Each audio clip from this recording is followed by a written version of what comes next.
Pakita ko sa inyo kung ano, lockdown dito sa Rodriguez Rizal. Check nyo lang, i-video ko. Pasilip, unting pasilip. Today is April 11. So yun guys. Check nyo lang guys.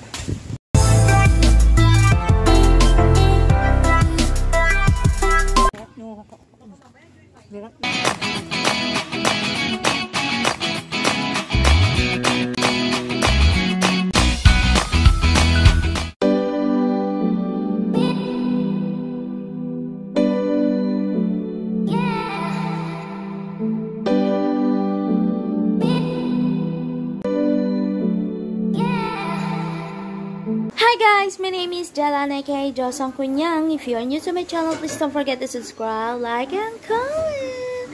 So for today's video guys, andito ako sa bahay kung saan nagpapagawa. Ibig sabihin, nandito ako sa family house. Ang dami ko sinasabi, family house. So update. So today is April na guys.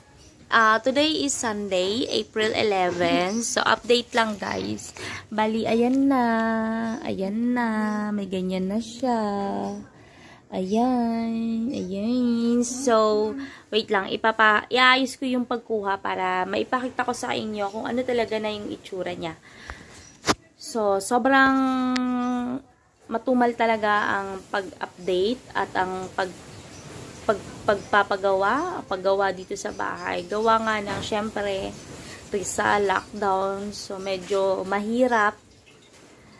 Tsaka medyo ano rin tayo ngayon sa budget. Alam nyo naman na yan. So, yun, ipakita ko lang sa inyo ha. Pero at least kahit papaano, kahit ganun pa man, may nagbabago pa rin. Diba? At least once a week.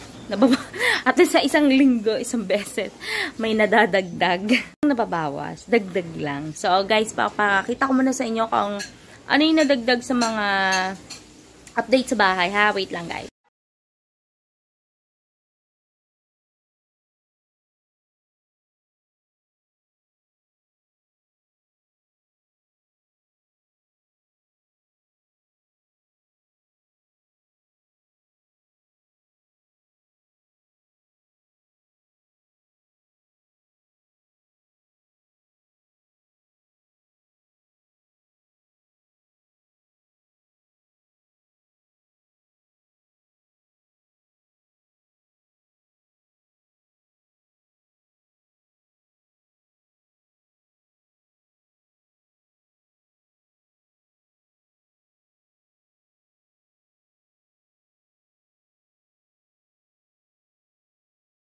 Sa ating bahay, sa aming family house.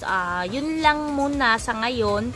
Pero inaano ko rin naman na madadagdagan ng update. At I mean, kahit pa paano may nagagawa at may nababago din naman talaga kahit pa paano. Disclaimer, wala po talaga akong tauhan na binabayaran sa pagpapagawa dito sa ating family house, kaya ganun medyo katumal yung update at yung procedure ng paggawa ng bahay. Gawa nga ng syempre lockdown din dito sa Rizal, dito sa amin, at ako at yung pamangkin ko nakatira sa bahay ng ate ko, which is sa Barangay San Jose. Tapos itong family house namin is nasa Barangay San Isidro. Kaya medyo mahirap yung kasi talagang pagpupunta kami dito is nagsasakay pa kami, ganoon. So mahirap bumiyahe kasi ngayon sa panahon ngayon kasi nga lockdown. Tapos may curfew pa. So kaya yun. Tapos yun na nga po, bali yan na nga yung update sa ating bahay. Ayan, pasilip-silip, ayan. Bali yan na nga yung update. Ngayon April 11 na, no, Sunday.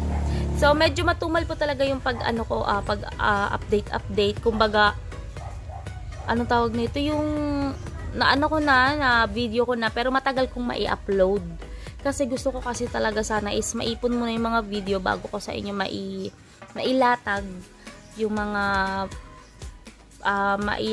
maidokumento bago ko mai-upload sa YouTube. Mga ganun, tama ba? Basta naiintindihan nyo na ako, kaya medyo matumal din talaga ang pag-update ko sa bahay. Tapos, ayun na nga, kung mapapansin nyo sa kaninang video, may nakita kayong kawayan. Ayan, kawayan. Kasi talagang gagamit po tayo ng kawayan para makatipid. Lahat ng klase ng pagtitipid para mapagawa at mapaayos tong bahay ay gagawin ko. At gagawin namin magpamilya, gagawin namin, no? Para lang, 'di ba, makatipid talaga. So, ayun, gagamit po tayo ng kawayan dito sa bahay kasi gawa nga ng, syempre, 'di ba nga, nagtitipid, inuulit ko.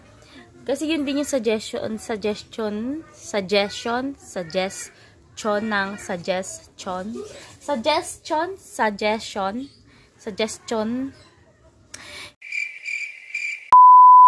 yun yung ano ng kuya ko, Kuya Jumong, asawa ng ate ko, na yun nga, gumamit daw ng kawayan, pero para medyo tipid kasi yung kawayan medyo ano rin yung kawayan, ewan ko ha, kasi wala kasi dito yung papa ko. Bali kami lang ng jowa ko ngayon, si Almar. Bali, umorder kami ng kawayan, 2,700. Ang alam namin is, ano siya, 2,700. 15 pieces. Kumbaga, yun yung parang pinaka-minimum nila na pag-order ng kawayan. Pero, binibilang ko kanina pa is 14 pieces lang talaga siya. Hindi ko pa sure kung 14 talaga o 15. Bali, mamaya kapag tinanong ko yung papa ko kung 15 ba talaga siya o magkano ba yan. Kasi nag-ano ako sa papa ko ng 2,700. Nag-iwan ako ng pambayad 2,700 para sa 15 pieces na kawayan. Pero ang nabilang ko lang is 14 pieces. Pero hindi ko sure ko talagang 15 ba dumating yan o ano. Mamaya i-update ko kayo kung talaga bang 15 yan or 14 lang talaga at magkano talaga yung binayaran ng papa ko. Kasi yun nga yun, bali ano siya, sa Mascap pa to ng San Isidro binili, sa Mascap bundok pa. Bali, ang bili talaga namin dyan, ang pagkakaalam ko, kasi yung ate ko kasi, kawayan kasi yung bahay nila, tapos may ginawa din silang kubo-kubo. Bali, ang order talaga is, lagi sila dun mo-order, pati yung pinsan ko na nagpapagawa din, bali, umorder din sila ng kawayan. Yan din, para kasi tipid. Bali, ano siya, ang pagkakaalam ko, 180 isa, no? 180 ang isa ng kawayan. Tapos, ang minimum nila is 15 pieces, kaya 2,700 siya. Tama ba yun? Basta yun yung ano ko. Kaya, medyo naguguluhan ako kung talaga bang 15 pieces yung dumating dito o 14 pieces lang talaga siya, tapos 2,700. Hindi ko alam kung nagtaas na or what. So, mamaya malalaman natin yan. I-update ko kayo kung talaga bang yun yung price ng kawayan at yan lang ba talaga ang piraso na dumating. Kasi medyo naguguluhan ako at medyo naiinis ako kung talagang 14 pieces lang siya tapos 2,700 kasi hindi ko alam. So, ayun lamang. Mamaya update ko kayo pag andito na ang papa ko, ha. So, sa ngayon, stop ko muna tong video na to para, di ba, mamaya titira pa. So, yun lang updates. Bye! Bali, nandito na yung papa ko, kararating lang. Tatanungin na natin siya kung magkano talaga yung kawayan at kung ilang piraso talaga yung na i-deliver. Pero natanong ko na siya, sabi niya 14. Pa! 14 pieces lang talaga yung kawayan. Tama pala kami ng bilang kasi bilang ako ng bilang. Sabi ko, ano to, 14 lang to? Ba't ka natatawa? Yun nga guys, bali 14 pieces lang pala talaga na kawayan yung na-i-deliver dito. Bali 180 ang isa. Bali 2,520 lang yung binayaran ng papa ko.